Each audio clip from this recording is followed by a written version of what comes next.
ये नील तो मर गया था ना, ये फिर से जिंदा हो गया।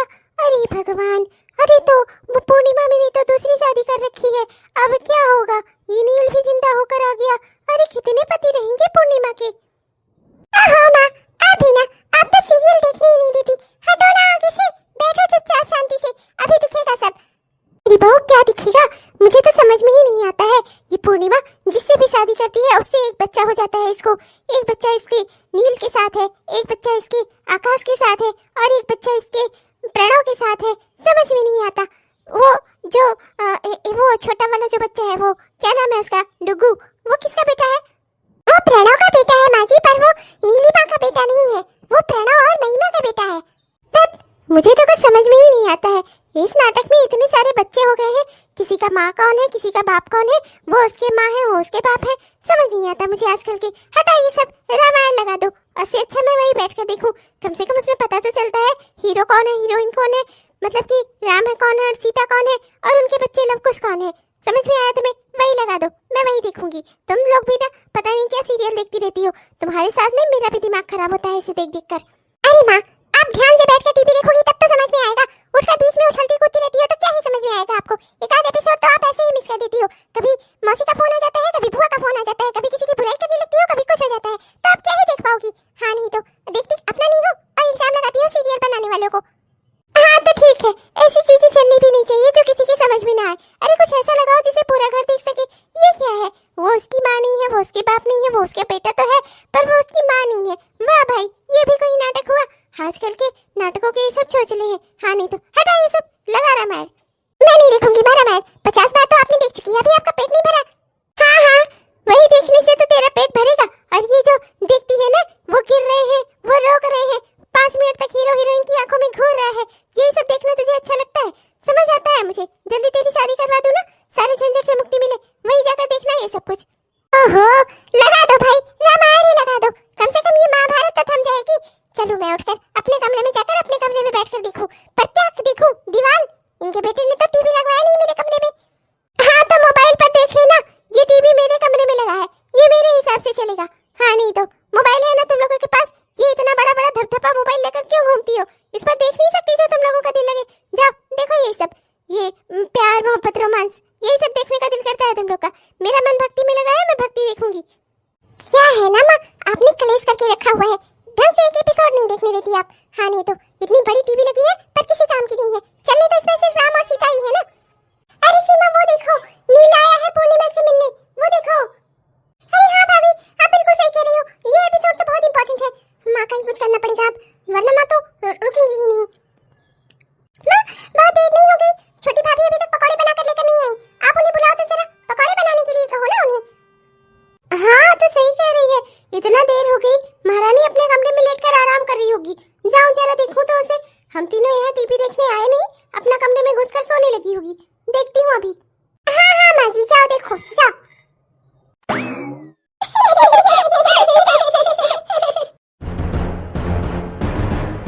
छोटी बहू, कितनी देर पहले मैं तुझे कहकर गई थी हम लोग बैठकर टीवी देख रहे हैं, हम लोगों के लिए पकौड़े बना ला, और तू यहाँ किचन में अभी तक तुझसे पकौड़े नहीं बनाए गए। हाँ, हमारा सीरियल खत्म भी होने वाला हो गया और अभी तक तेरे पकौड़े नहीं बने। नहीं माँ जी, मैं बस बना ही रही हूँ, वो पकौड़े के साथ में चटनी वगैरह भी पीसनी थी ना, और सब काम मैं अकेले ही कर रही हूँ, बस थोड़ा सा ही समय है माँ जी, सब हो जा रहा है, मैं बस पकौड़े फ्राई करके ला ही रही हूँ, बाकी सारी प्रिपरेशन मैंने कर ली है माँ जी। और अंग्रेजी की दुकान, मुझसे ज्यादा अंग्रेजी मत छाड़ा कर, समझी? इससे बहुत पढ़ी लिखी साबित हो जाएगी तो मुझे बहुत अच्छी नहीं लगने लगेगी तू।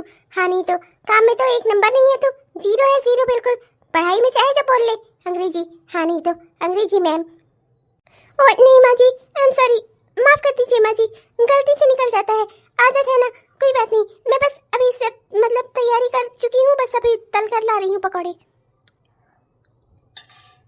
हाँ ठीक है, पर अब सिर्फ पकौड़े से ही काम नहीं चलेगा, शाम होने वाली है, इसके बाद खाने की भी तैयारी कर लेना, दही बड़ा बना लेना और खाने में सब्जी बना लेना, एक गीली सब्जी बना लेना, एक सूखी सब्जी बना लेना, एक मटर पनीर की सब्जी बना लेना, दूसरी कद्दू की सब्जी बना लेना, पूड़ी बना लेना, कचौड़ी बना लेना, और दही बड़ा तो रहेगा ही साथ में, और हाँ थोड़े चावल भी डाल लेना, और मीठे में भी कुछ बना लेना। माँ जी, मैं सुबह से किचन में लगी हुई हूँ, किचन से बाहर निकलने का मुझे समय ही नहीं मिल रहा है। सुबह का खाना फिर शाम का खाना फिर उसके बाद रात का खाना फिर से। माँ जी, मेरा पूरा दिन इसी किचन में बीत जाता है। माँ जी, खाने के टाइम पर किसी और को भी लगा दिया करिए, कोई मेरी मदद कराने भी नहीं आता। बड़ी दीदी भी तो है इस घर में, पर कोई मुझे किचन में हेल्प कराने नहीं आता। माँ जी, सत्यानाश तेरा, हर समय ना इसी परसंताप में जुटी रहना तू कि मुझसे जेठानी काम नहीं कर रही है, मेरी ननद काम नहीं कर रही है। अरे घर में जितने लोग हैं सबको मिलजुल कर काम कर लेना चाहिए ना। अरे तू अब इस घर में आ गई है, खाती नहीं क्या यहाँ पर? अगर काम कर लेगी तो घिस जाएगी क्या? अरे किचन में काम करने को बोल दिया, कौन सा बड़ा काम कर रही है? हाँ, खाना हर कोई बनाता है अपने घर में, तभी लोगों के आगे थाली जाती है। तू क्या चाहती है तेरी जेठानी परोस परोस कर तुझे खिलाए? माँ जी, पर साफ सफाई, घर के सारे काम सब कुछ मैं ही करती हूँ। माँ जी, कम से कम काम का बंटवारा तो होना चाहिए। कुछ जेठानी जी कर ले, कुछ मैं कर लूँ, सब काम मैं अकेले कैसे करूँ? माँ जी, थक जाती हूँ मैं। हाँ हाँ, थक तो जाएगी ही। तो सर की अप्सरा जो है, अपने रूप पर बड़ा घमंड है तुझे, सोचती है ये सुंदरता कहीं कम ना हो जाए काम ज्यादा कर लूँ तो। मैं सब समझती हूँ तेरा। देख, अब इस घर में तेरी शादी हुई है, इस घर की जिम्मेदारियां उठाना सीख ले और दूसरों के सरों पर डालना मत सीख कि ये काम वो कर ले, वो काम वो कर ले। जो काम मिले वो कर लेना चाहिए। मैंने भी अपनी जिंदगी में बड़े परिवार में रहा है, मैं अपनी जेठानी और देवरानी का मुंह नहीं देखती थी। जो काम मिलता था फटाफट से निपटा लेती थी, समझी? ऐसे ही बना खुद को, और जो खाना मैंने बनाया है, बताया है, वही बनाना रात को। मैं चल रही हूँ और रात का खाना 8 बजे तक बन जाना चाहिए, समझी? समझ ही गई होगी। समझ तो गई मैं माँ जी, समझ गई मैं कि इस घर में मेरी हैसियत सिर्फ एक नौकरानी की ही है और मुझे सिर्फ एक नौकरानी बनकर ही जीना है और कुछ नहीं होना मेरी जिंदगी का। इस घर में शादी करके आई, सारी उमंग ही खत्म हो गई मेरी। दिन रात बस किचन में लगी रहो, काम करो, ये काम करो, वो काम करो, बस यही चल रहा है मेरी जिंदगी में।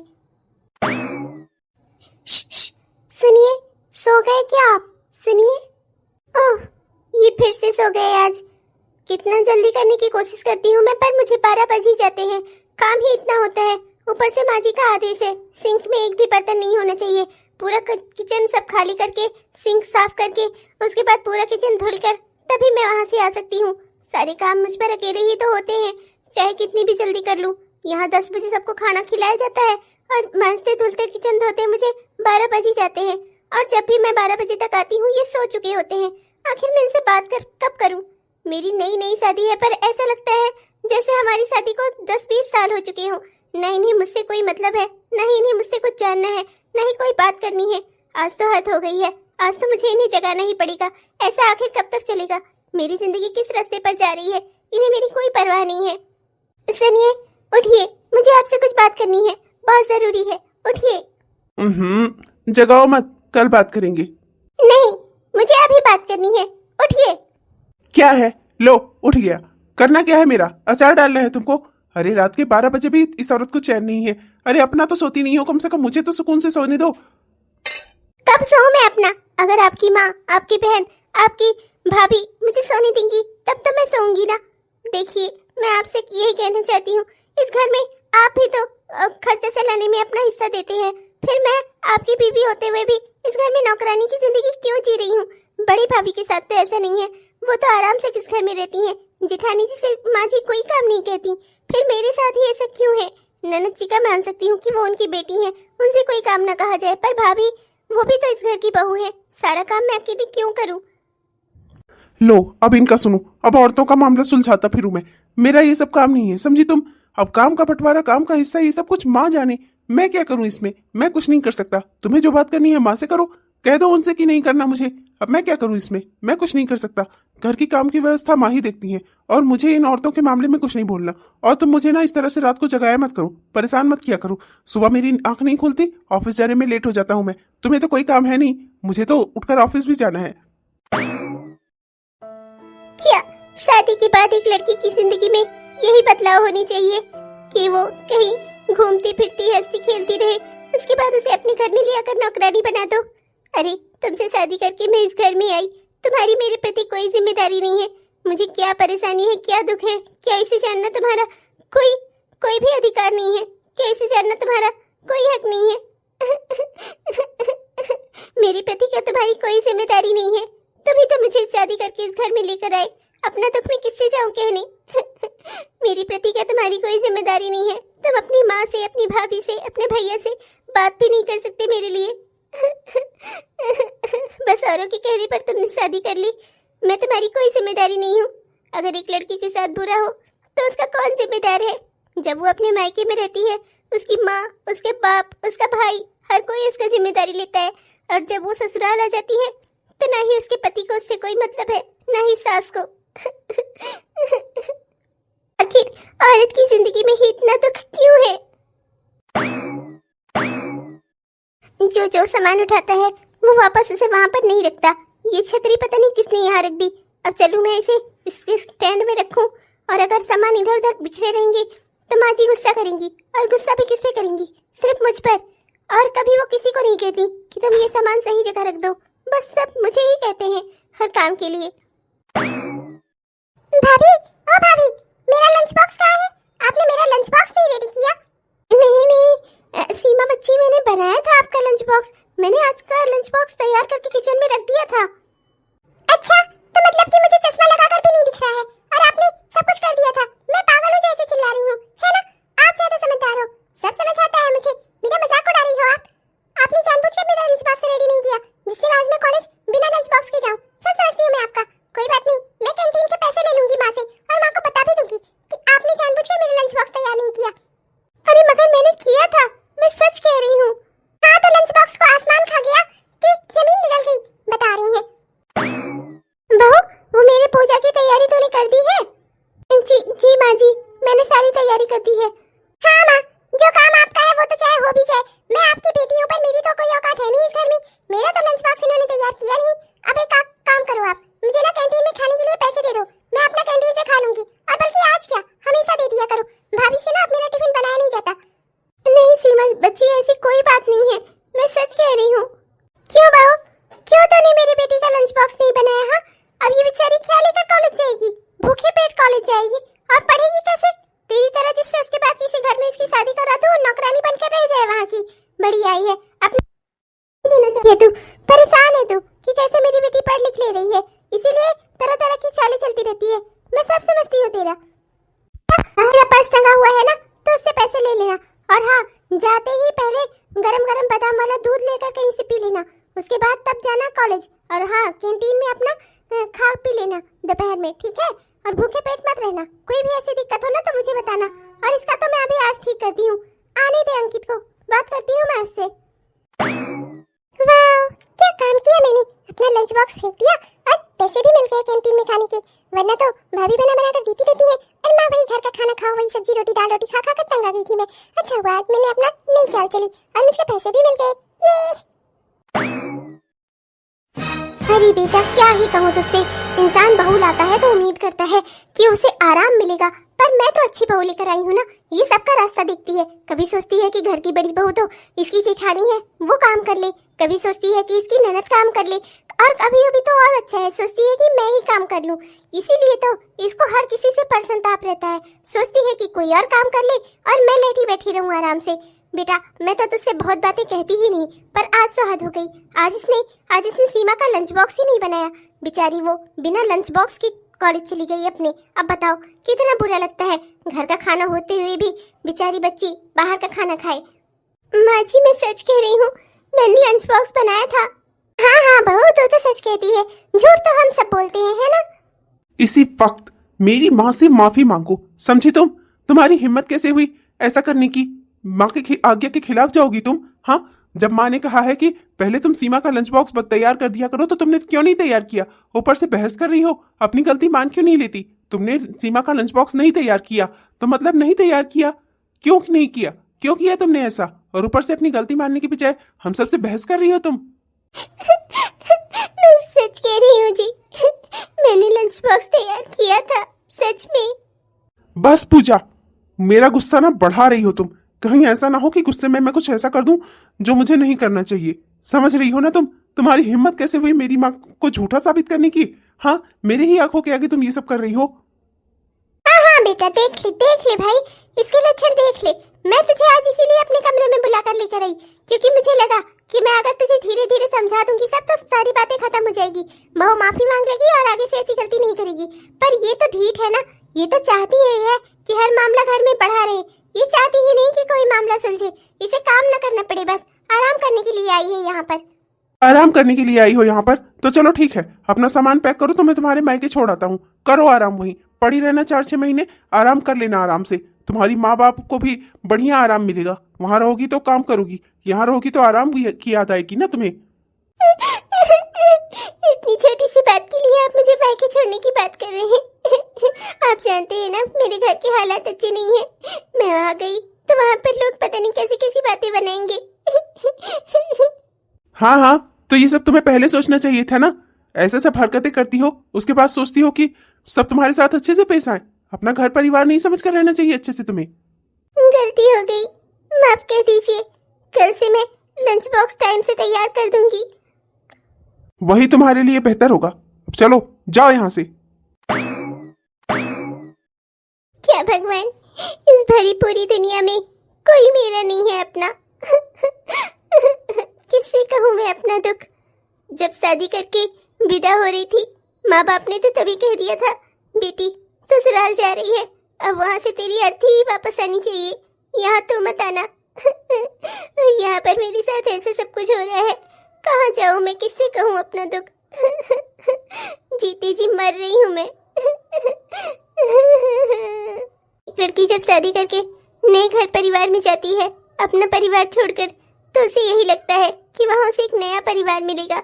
पर मेरी सास ने मुझे बेटी छोड़ो बहू भी नहीं समझा। बहू क्या, उन्होंने तो मुझे इंसान भी नहीं समझा है। दिन रात मुझसे भेड़ बकरियों की तरह काम लेती हैं और ऊपर से मुझे ही डांटती रहती हैं हरदम। बड़ी जेठानी जी को तो आराम है, उनसे कोई काम कोई नहीं कहता, उन्हें अपने पास बिठा कर रखती हैं। और मेरे साथ इतना बड़ा बड़ा अन्याय होता है। दिन रात घर के कामों में लगी रहती हूँ मैं। ऊपर से जब अपने पति से अपना कोई दुख बताती हूँ तो वो कहते हैं ये औरतों का मामला है, मैं नहीं बोलूँगा इसमें। और जब माँ जी उनसे कुछ कहती हैं तो फौरन वो मुझे डांटने और मुझ पर चिल्लाने चले आते हैं। मैं क्या करूं भगवान। मैंने ऐसा कौन सा पाप किया था जो आपने मेरी शादी करवा दी। छोटी, मुझे तुमसे कुछ बात करनी है। हाँ जी दीदी बोलिए। छोटी, कल मेरी कुछ सहेलियां आने वाली हैं, तो ये घर तुम पूरा साफ कर देना। एक भी कुछ कूड़ा कचरा इधर उधर दिखना नहीं चाहिए। और हाँ, थोड़ी लाइटिंग भी कर देना।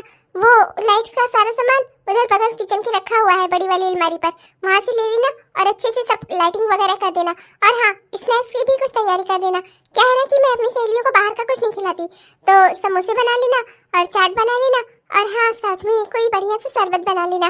मेरी सहेलियों को ना शरबत का बहुत शौक है। और हाँ, कुछ कॉफी बना लेना और साथ में बढ़िया सा कुछ और अच्छा सा बना लेना, गुलाब जामुन टाइप का कुछ मीठा, ये भी होना चाहिए। ठीक है जी दीदी, कोशिश करूंगी। पर आजकल मेरी तबीयत कुछ ठीक नहीं है, पता नहीं कैसे बहुत कमजोरी सी फील हो रही है और बहुत चक्कर से आ रहे हैं। मैं कह नहीं सकती कि मैं कितना काम कर पाऊंगी, पर मैं कोशिश करूंगी करने की। कोशिश नहीं, ये बीमारी का बहाना मेरे सामने मत बनाना, ठीक है। और ये सब काम हो जाने चाहिए। मैं अपनी सहेलियों के सामने अपनी नाक कटती हुई नहीं देख सकती। और ये क्या है, ये क्या मेरे बेटे की गेंद रख उठा रही हो तुम? जी दीदी, वो रास्ते में पड़ी थी तो मैंने सोचा कि उठाकर सही जगह रख देती हूँ।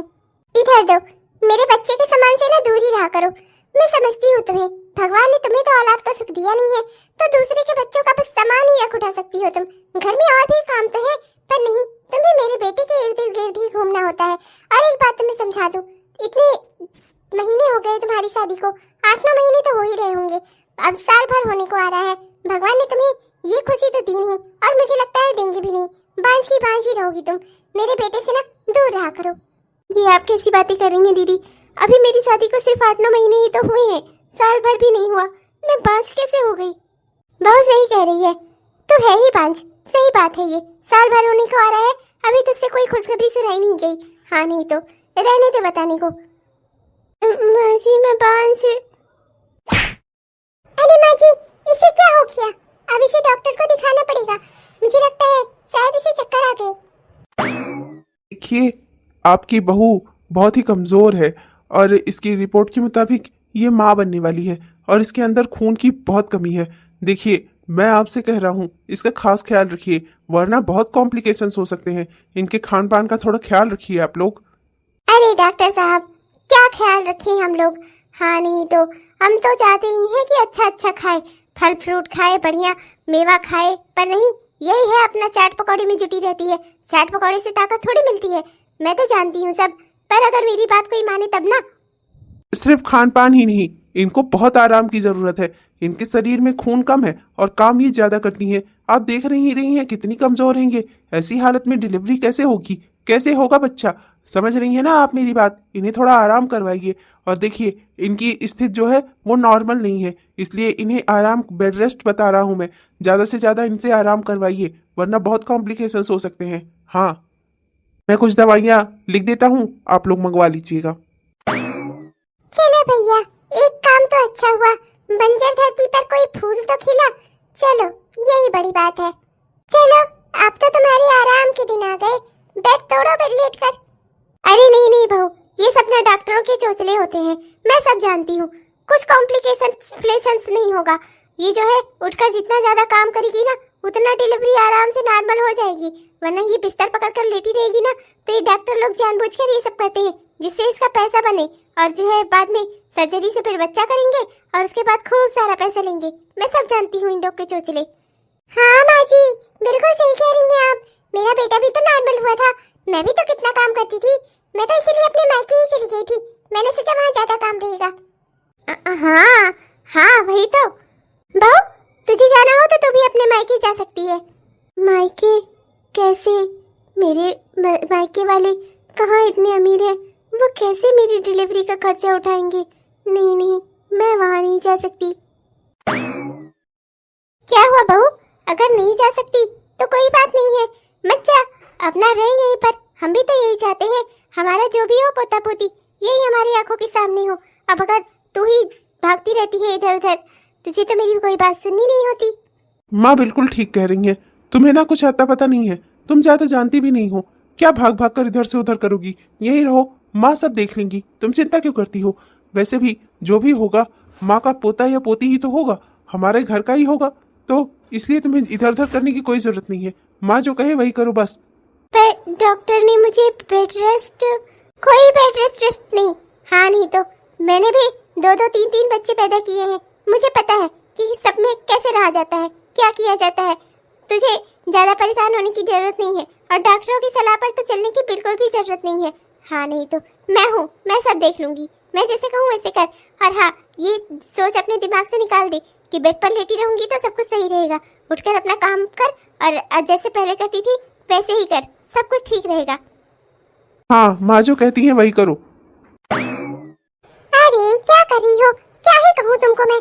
अरे मेरा भाई अंदर पहुंच भी गया, नहा धोकर तैयार होना है उसे। हाथ मुंह धोने के लिए कब से खड़ा है, अभी तक तुम बैग लेकर उसका घर के अंदर नहीं पहुंच पाई। अरे कर क्या रही हो तुम, इतना धीरे धीरे क्यों चल रही हो? जल्दी जल्दी चलो थोड़ा। दीदी, मैं बस कोशिश कर ही रही हूँ, बहुत थकान लग रही है। ये अपनी नाजुक हालत ना मुझे मत दिखाया करो हरदम हरदम। हाँ नहीं तो मैंने भी एक बेटे को जन्म दिया है, तुम्हारे जैसे हरदम रोती रहती ना तब तो हो चुका था मुझसे। मेरा भाई आया है, वहाँ इनका इंतजार कर रहे हैं, और इनको तो। आप लोगों को कितनी बार समझाया है, आप लोग मानते क्यों नहीं है? कहा है ना कि इनका खास ख्याल रखो, इन्हें आराम कराओ, लेकिन नहीं, आप लोग तो मेरी कोई बात सुनते ही नहीं हो। फिर कुछ बिगड़ जाता है तो डॉक्टरों को दोष देते हो। आप लोगों को ना जितना कहा जाए उतना मानना तो है नहीं। डॉक्टर को बुलाते ही क्यों हो आप लोग? अपने मन का काम कर लिया करो। फिर डॉक्टर को डॉक्टर नहीं समझना है, जब कुछ बिगड़ जाए तो बुला जरूर लेना उन्हें। ये हरदम बेहोशी का नाटक करती है तो हम करें ही क्या? घबरा जाते हैं तो बुला लेते हैं। अब वो डॉक्टर 4 बात सुना कर गया, जान ले बहू, अब इस घर में डॉक्टर नहीं आएगा, समझी तो? और अपना ख्याल अपने आप से रखना सीख ले, और जैसे मैं कहती हूँ ना वैसे ही सब करती जा, सब बढ़िया होगा बस। हाँ नहीं तो क्या, हरदम ये जो लोच लचक दिखाती रहती हो ना, इसी वजह से और दिक्कत होती है। हाँ नहीं तो आगे चलकर ना बहुत प्रॉब्लम होगी तुम्हें। जैसे माँ जी कह रही है वैसे ही करो, सब बढ़िया रहेगा। हाँ, मेरी माँ सही कह रही है, माँ को ज्यादा जानकारी है। अरे पुराने जमाने जब डॉक्टर नहीं होते थे, तब इंसान ऐसे ही माँ बाप दादा दादी सबके कहने अनुसार ही चलता था और सब बढ़िया रहता था। क्या हमेशा से डॉक्टर ही पढ़ाई करके लोगों की जान बचाते आए हैं? ये ले बहू, चल इसे खसका कर उधर रख दे। जी माँ जी। चल बहू, अब सोफा उठा, इसको इधर से इधर शिफ्ट कराते हैं। माँ जी, चेयर के नीचे पहिया लगा हुआ था, उसे मैंने किसी तरह सरका कर उधर कर दिया, पर सोफे को उठाना, माँ जी डॉक्टर ने मुझे भारी चीजें उठाने से मना किया है, कॉम्प्लिकेशंस हो सकते हैं माँ जी। और माँ जी मेरा 5वां महीना भी चल रहा है। माँ जी रहने देते हैं ना, कभी किसी और दिन करवा लेंगे। यही बोल बोल कर ना तो और आराम कर, सर्जरी ना हुई तेरी ना तो कहना। हाँ नहीं तो मैं तो पागल हूँ ना, मैंने भी 3-3 बच्चे जन्म दिए हैं, पर नहीं तेरे अंदर तो ज्यादा दिमाग है ना। चल पकड़ इसे, उठवा, उधर रखाते हैं इसे। बहू, ओ बहू, बहू उठ उठ। कर लिया ना आप लोगों ने जो आप लोगों का दिल किया। मैंने कहा था कि इन्हें आराम कराओ, और नहीं, आप लोगों ने इनसे खूब काम लिया। बस हो गया ना, कर लिया ना जो आप लोग चाहते थे। अरे जुड़वा बच्चे थे, एक लड़की एक लड़का, दोनों खत्म हो गए आप लोगों की वजह से। डॉक्टर्स जो बताएं वो बेवकूफ़ी होती है ना, आप लोगों का दिमाग ज़्यादा तेज है ना। बचा लिया इनके दोनों बच्चों को आप लोगों ने। इकट्ठा दो दो खुशखबरियां आती घर में, पर नहीं, आप लोगों ने अपने करतूत से ये सब कुछ किया है। मैं अब इसमें कुछ नहीं कर सकता था। मेरा तो काम था कि मैं सबकी जान बचाने की कोशिश करूं। मैंने सबकी जान बचाने की कोशिश की, पर दोनों बच्चे नहीं बच पाए। ये तो बहुत मुश्किल से मैं इनकी ही जान बचा पाया, वरना तो आज ये भी इस दुनिया में ना रहती। क्या मेरे दोनों बच्चे नहीं रहे? मुझे क्यों बचाया आपने डॉक्टर साहब? मर जाने दिया होता मुझे भी। अब आप लोग यहाँ क्यों खड़े हैं? मैं जिंदा बच गई, इस बात का दुख है आप लोगों को। चले जाइए यहाँ से, मुझे किसी की भी शक्ल नहीं देखनी। आप सब मेरे बच्चों के हत्यारे हैं। आप लोगों की वजह से मेरी गोद उजड़ गई। मैं यहाँ किसी की सूरत नहीं देखना चाहती। चले जाइए आप लोग यहाँ से। पूजा, मैं तो तुम्हारा पति हूं ना, जितना दुख तुम्हें हो रहा है उतना ही दुख मुझे भी हो रहा है। वो बच्चे क्या सिर्फ तुम्हारे थे, मेरे भी तो थे। हमारी दुनिया में आते हमारा परिवार बच जाता। मुझे मुझे क्या दुख नहीं हो रहा है? दुख हो रहा है आपको? हाँ दुख हो रहा है। जब मुझे कोई परेशानी होती थी मैं आपके पास आती थी कहने, आपने कभी उस परेशानी के बारे में सोचना सुनना जरूरी समझा? मैं शादी करके उस घर में आई थी आपकी वजह से। आप मुझे शादी करके ले गए थे उस घर में, पर मेरा दुख कभी आपने नहीं सुना। कभी मेरी परेशानी सुनकर उसे सुलझाने की कोशिश नहीं की। औरतों के मामले में मैं क्या बोलूं, यही कहा था ना आपने। और जब आपकी माँ मेरी शिकायत करती थी आपसे, आप मुझ पर चिल्लाने चीखने चले आते थे। आप लोगों ने जानबूझकर मारा है मेरे बच्चों को।